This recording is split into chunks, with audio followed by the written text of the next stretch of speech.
Many people die in fires due to them not being extinguished nearly fast enough. Tons of water is often wasted during a fire, and important items are 9 times out of 10 ruined. And fun fact, water damage is oftentimes far more extensive than the fire damage. So our smart alarm features infrared technology combined with a traditional speaker or traditional alarm, and it has rotating sprinkler heads, which we'll show in our prototype later on. And it also has a pre-action system that emits aragonite and energen during a fire, which we'll also explain. So what is our technology that makes us different? Well, we're trying to incorporate infrared cameras as well as rotating sprinkler heads into our design. So how exactly does our design work? Well, the infrared camera will detect moving flames about 2,000 degrees Fahrenheit, which is a bit hotter than the inner core of a candle. And a signal will be sent to the main control panel, which is where the pre-action system comes in. And the control panel will then open a valve in the sprinkler. And first it will just emit air and push out pressurized nitrogen, I believe, which is a dry pipe system and more environmentally friendly. So the closest sprinkler will then receive a signal and release water, energen, and aragonite, which are gases that help decrease oxygen in the area that they're released in. And finally, if the fire is not extinguished in 2 minutes, another sensor in the nearby area will go off and the next sprinkler closest to the fire will be activated. So who are we and why are we doing this presentation? In our 8th grade English class, we were taught about the Triangle Shirtwaist Factory Fire, which was the deadliest workplace tragedy before 9/11. On March 25th, 1911, over 146 deaths and 71 injuries occurred because of inadequate fire safety precautions. So we were inspired to fix this problem by creating the smart alarm.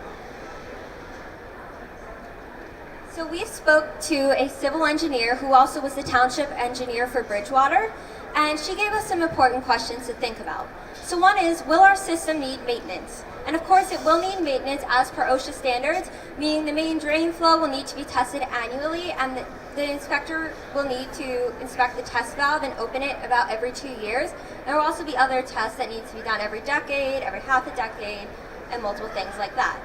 And then the next question, is our design targeted for residential or commercial use? It is targeted for both. However, we're really pushing the residential, as that's a new kind of unexplored market for sprinkler system, and we think we can be the first to really push into that market. And will it have insurance benefits? Of course, the smart alarm will have insurance benefits, as it does protect against water damage. Will our system utilize a traditional glass plug? We're still exploring what type of plug option we would like to use, however, we are trying to stay away from the thermal expansion route. And how will our system be powered? Of course, it will need electricity to send the signals back and forth, but we're trying to incorporate a solar-powered battery backup into our design to help make it more environmentally friendly. So in our journey at the beginning of the year from January to March, we created and designed our first prototype for the regionals competition in April. And this shows what the sprinkler will actually look like. It's made out of clay and a fish tube where water will go through. So in an actual sprinkler, we're not going to pump water into it. It will come in through tubing, obviously. And then from between the regionals and now, we also created a 3D printed prototype, which shows the ball and socket joint. And we go to the same school as them, and I also go to the engineering school. And in the makerspace, they allowed us to use the 3D printer to create that. And you can pass it around and look at how the ball and socket joint works.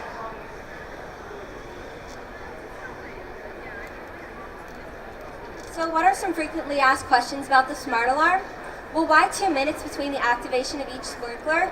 And the 2 minutes is because recent statistics show that an average person will have about 4 minutes to safely escape a house fire due to the modern floor plan and the open concept of new houses, as well as certain appliances do release flammable gases, which helps with the spread of fires. How much will a system cost to make? Including a control panel, it will cost upwards of about $4,000 and an additional about $3,000 per each alarm. And that is right in the range of the $2,000 to $16,000 for an average sprinkler system. How will the alarm know the difference between a fireplace flame and a normal flame? It will know the difference just by movement, so we are actually looking into incorporating motion sensors into our actual design. So we have documentation from various states, and that's what was shown before in the milestone slide. and all of our documentation can be found in a Google Drive. And we have an example of a documentation. And this is actually, Lauren wrote this in April, and it explains how the infrared sensor works with the sprinkler and how it detects the fire exactly.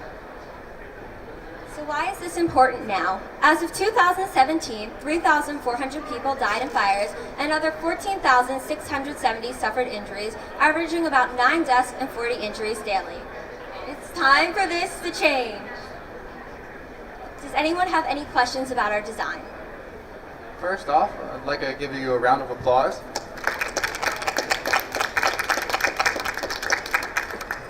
Great job and novel concept. We're going to begin questions now. Would anyone like to begin?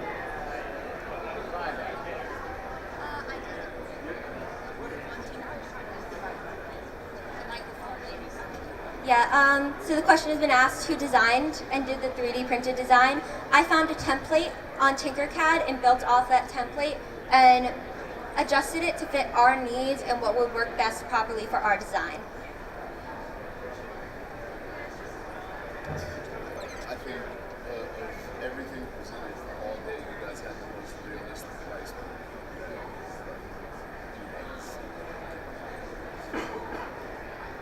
I would agree with that too. Yeah, it's very realistic, and I think if you're pitching this to a company or a big commercial real estate lot, and you have all this functionality to it, security, and that company would definitely invest in it. Our targeted retailer is Ferguson's Fire Company, which is the largest distributor and retailer of fire safety products. I wouldn't even go through them. I'd just do it yourself. You're gonna have to pay a portion of your funds to them. I would go out to a company and pitch it to them and say, hey, I have a better product. Simple. What I'm thinking of also is to really move into the residential market and approach some of the big builders like Toll Brothers and the people who like it, so that the construction right from the outset it's built with it in it, and then that becomes a feature, so that particularly because a lot of the upscale residential market are contiguous houses, so they're connected. So if you were to sell that and they were just to build it in from the outset rather than retrofit that, there could be some added efficiency, and it could be a part of the marketing that what they're selling is a safer home that's better protected. You So call the it suggest- smart. You call it a smart home at that point, and that raises the value of the home a lot. So the suggestion's been made to go to building companies and incorporate our design and ask if they would be willing to incorporate our design.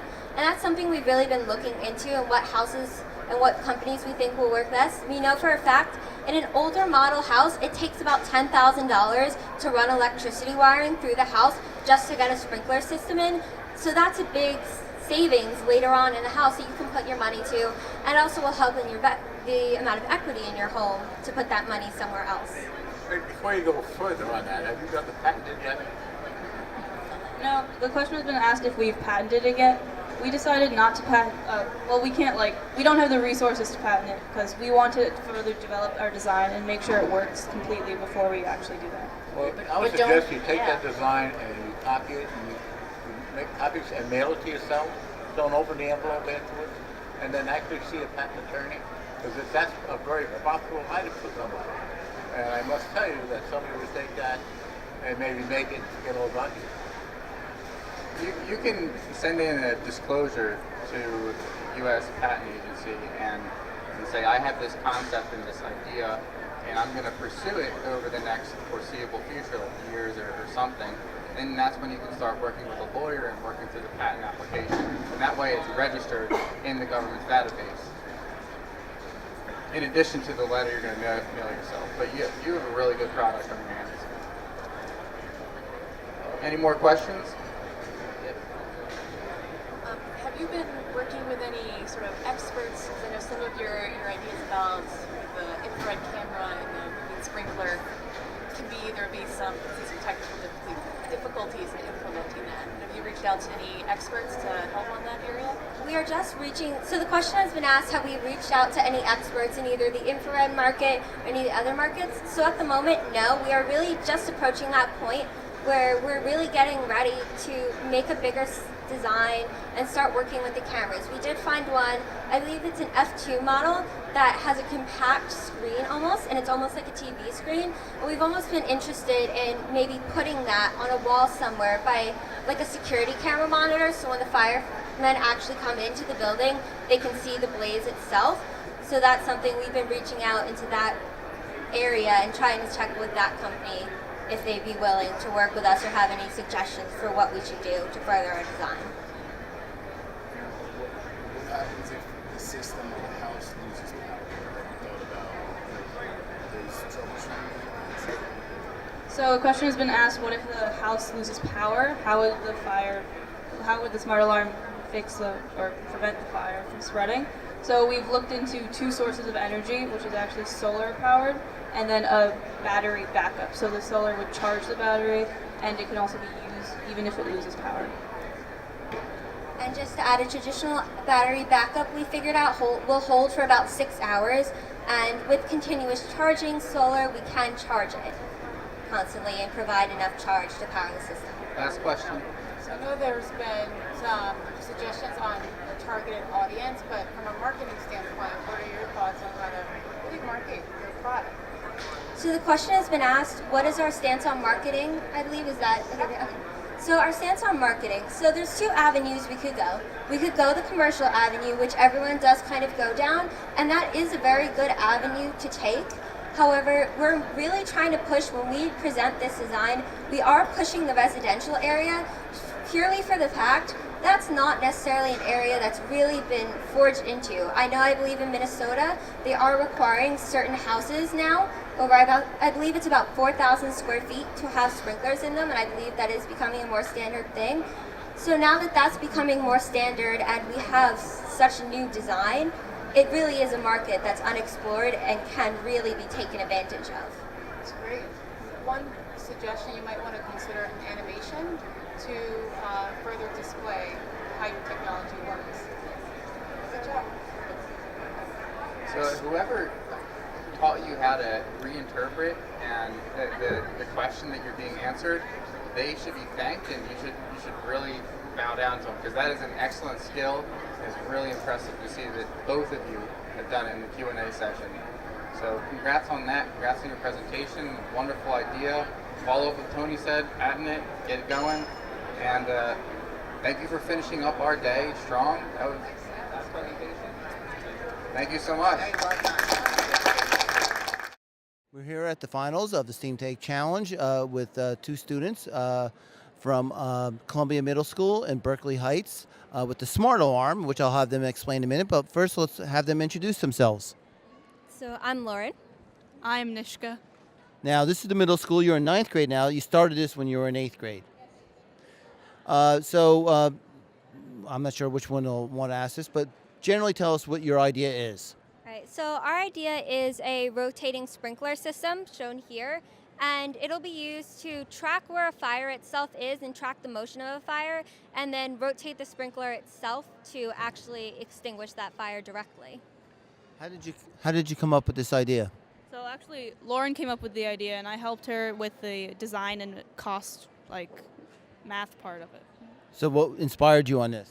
So as we said in our presentation, we learned about the Triangle Shirtwaist Factory fire, one of the deadliest fire incidents since 1911. And nope, No, 9/11. Okay, we're a little bit off on the math here, yeah. So no, since 9/11, and we really wanted to, because we learned about the improper fire safety standards at that point, and we really wanted to help prevent something like that from happening again anywhere. So I saw your presentation. So this is, most people know about smoke alarms. They know about sprinkler systems. Your project is very specific so that it also prevents water damage. Am I correct?